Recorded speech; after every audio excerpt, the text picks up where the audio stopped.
ஆண்டவரும் இரட்சகரும் இருக்கிற இயேசுவின் இனிய நல்ல நாமத்தினால உங்கள் யாவருக்கும் என்னுடைய அன்பின் வாழ்த்துக்களை நான் தெரிவித்துக் கொள்கிறேன்.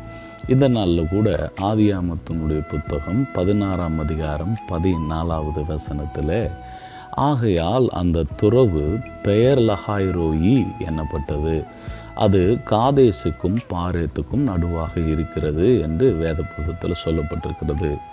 அருமையான தேவனுடைய பிள்ளைகளே, இந்த வார்த்தைகளை அநேகர் எப்படி தவறாக புரிந்து கொள்கிறார்கள் என்றால், அந்த ஆகார் பார்த்து அந்த துறவுடைய பெயர் அப்படின்னு சொல்லி அதை சேர்த்து வாசித்து விடுகிறார்கள். ஏன்னா அது ஒரே லைனில் இருக்கிறதுனால, ஆகையால் அந்த துறவு பெயர் லகாய்ரோயி என்று அந்த லகாய்ரோயை தனித்து சொல்லுகிறார்கள்.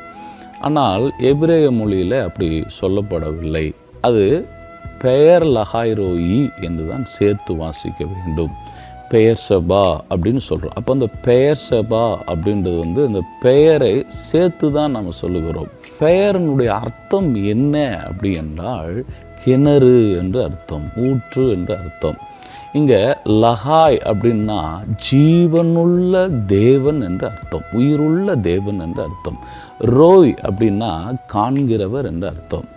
இங்கே ஆகார் என்ன செய்கிறார் என்றால், என்னை காண்கிற தேவனிடத்திலிருந்து ஒரு ஊற்று வந்து கொண்டிருக்கிறது என்று சொல்லுகிறார்.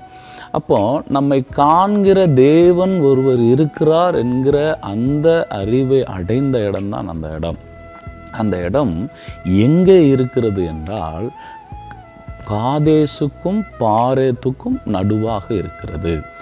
இங்கே இந்த காதேஷ் அப்படின்னா என்னது அப்படின்னு சொல்லி பார்த்தோம்னா, அந்த காடோஸ் அப்படின்ற அந்த வார்த்தையிலிருந்து வந்தது தான் அந்த காதேஷ்.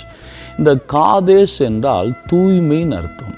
அந்த தூய்மையான இடத்துல இருந்து இந்த ஆகார் என்பவள் என்ன செய்கிறாள், அந்த இடத்தை விட்டு கடந்து வருகிறாள். பாரேத் அப்படின்னா குளிரான ஒரு இடம், காற்றடிக்கக்கூடிய ஒரு இடம், அதாவது வசிப்பதற்கு ஏதுவில்லாத இடம். அந்த பாரேத்தை தாண்டினா தான் எகிப்துக்கு போக முடியும். அப்போ இந்த ஆகார் என்பவள் அந்த தூய்மையான இடத்தில் இருந்து, எகிப்து என்பது உலகத்தை குறிக்குது, உலகத்துக்குள்ள வேறொரு மனுஷியாக வாழ்வதற்காக கடந்து சென்று கொண்டு இருக்கிற வேளையில்தான் ஆண்டவர் அவளை சந்திக்கிறார்.